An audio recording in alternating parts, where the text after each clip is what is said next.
is the most important economic fact of our time. We are living in an age of surging income inequality, particularly between those at the very top and everyone else.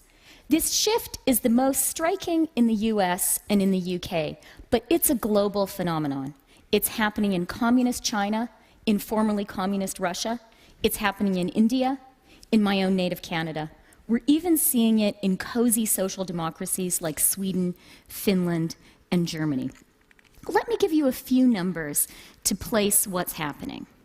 In the 1970s, the 1% accounted for about 10% of the national income in the United States. Today, their share has more than doubled to above 20%. But what's even more striking is what's happening at the very tippy top of the income distribution. The 0.1% in the US today account for more than 8% of the national income. They are where the 1% was 30 years ago. Let me give you another number to put that in perspective. And this is a figure that was calculated in 2005 by Robert Reich, the Secretary of Labor in the Clinton administration. Reich took the wealth of two admittedly very rich men, Bill Gates and Warren Buffett, and he found that it was equivalent to the wealth of the bottom 40% of the US population, 120 million people. Now, as it happens, Warren Buffett is not only himself a plutocrat, he is one of the most astute observers of that phenomenon, and he has his own favorite number. Buffett likes to point out that in 1992, the combined wealth of the people on the Forbes 400 list, and this is the list of the 400 richest Americans, was $300 billion. Just think about it. You didn't even need to be a billionaire to get on that list in 1992. Well, today, that figure has more than quintupled to 1.7 trillion. And I probably don't need to tell you that we haven't seen anything similar happen to the middle class, whose wealth has stagnated, if not actually decreased. So we're living in the age of the global plutocracy, but we've been slow to notice it. One of the reasons, I think, is a sort of boiled frog phenomenon. Changes which are slow and gradual can be hard to notice, even if their ultimate impact is quite dramatic. Think about what happened, after all, to the poor frog. But I think there's something else going on. Talking about income inequality, even if you're not on the Forbes 400 list, can make us feel uncomfortable. It feels less positive, less optimistic to talk about how the pie is sliced than to think about how to make the pie bigger. And if you do happen to be on the Forbes 400 list, talking about income distribution, and inevitably its cousin, income redistribution, can be downright threatening. So we're living in the age of surging income inequality, especially at the top. What's driving it, and what can we do about it? One set of causes is political. Lower taxes, deregulation, particularly of financial services, privatization, weaker legal protections for trade unions. All of these have contributed to more and more income going to the very, very top. A lot of these political factors can be broadly lumped under the category of crony capitalism, political changes that benefit a group of well-connected insiders but don't actually do much good for the rest of us. In practice, getting rid of crony capitalism is incredibly difficult.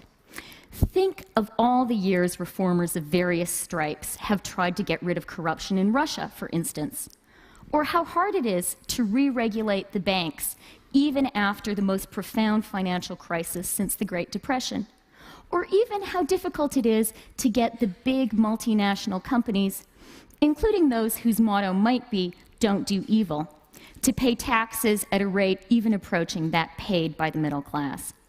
But while getting rid of crony capitalism in practice is really, really hard, at least intellectually, it's an easy problem. After all, no one is actually in favor of crony capitalism. Indeed, this is one of those rare issues that unites the left and the right. A critique of crony capitalism is as central to the Tea Party as it is to Occupy Wall Street. But if crony capitalism is, intellectually at least, the easy part of the problem, things get trickier when you look at the economic drivers of surging income inequality. In and of themselves, these aren't too mysterious. Globalization and the technology revolution, the twin economic transformations which are changing our lives and transforming the global economy, are also powering the rise of the super rich. Just think about it. For the first time in history, if you are an energetic entrepreneur with a brilliant new idea or a fantastic new product, you have almost instant, almost frictionless access to a global market of more than 1 billion people. As a result, if you are very, very smart and very, very lucky, you can get very, very rich very, very quickly. The latest poster boy for this phenomenon is David Karp. The 26-year-old founder of Tumblr recently sold his company to Yahoo for $1.1 billion. Think about that for a minute. $1.1 billion, 26 years old. It's easiest to see how the technology revolution and globalization are creating this sort of superstar effect in highly visible fields, like sports and entertainment. We can all watch how a fantastic athlete or a fantastic performer can today leverage his or her skills across the global economy as never before. But today, that superstar effect is happening across the entire economy. We have superstar technologists, we have superstar bankers, we have superstar lawyers and superstar architects. There are superstar cooks and superstar farmers. There are even, and this is my personal favorite example, superstar dentists, the most dazzling exemplar of whom is Bernard Tuati, the Frenchman who ministers to the smiles of fellow superstars like Russian oligarch Roman Abramovich or European-born American fashion designer Diane von Furstenberg. But while it's pretty easy to see how globalization and the technology revolution are creating this global plutocracy, what's a lot harder is figuring out what to think about it. And that's because, in contrast with crony capitalism, so much of what globalization and technology revolution have done is highly positive. Let's start with technology. I love the internet.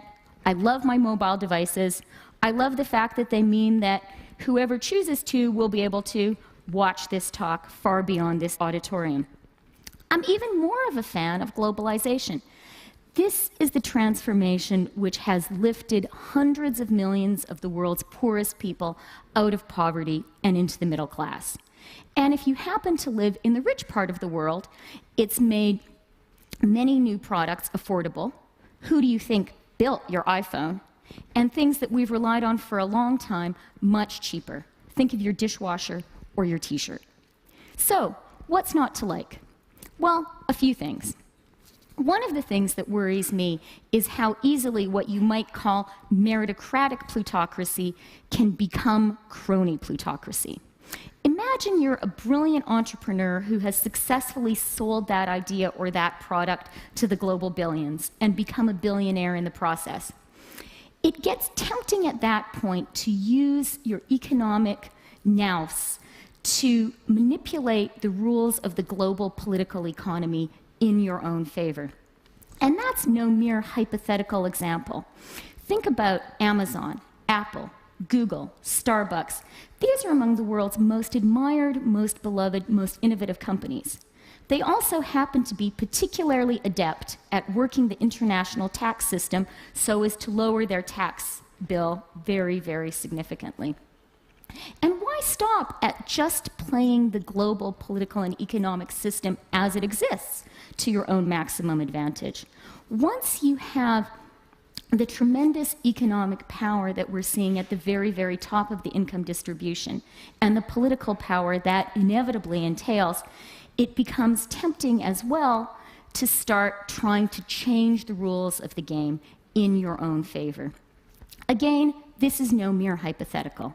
It's what the Russian oligarchs did in creating the sale of the century privatization of Russia's natural resources. It's one way of describing what happened with deregulation of the financial services in the US and the UK.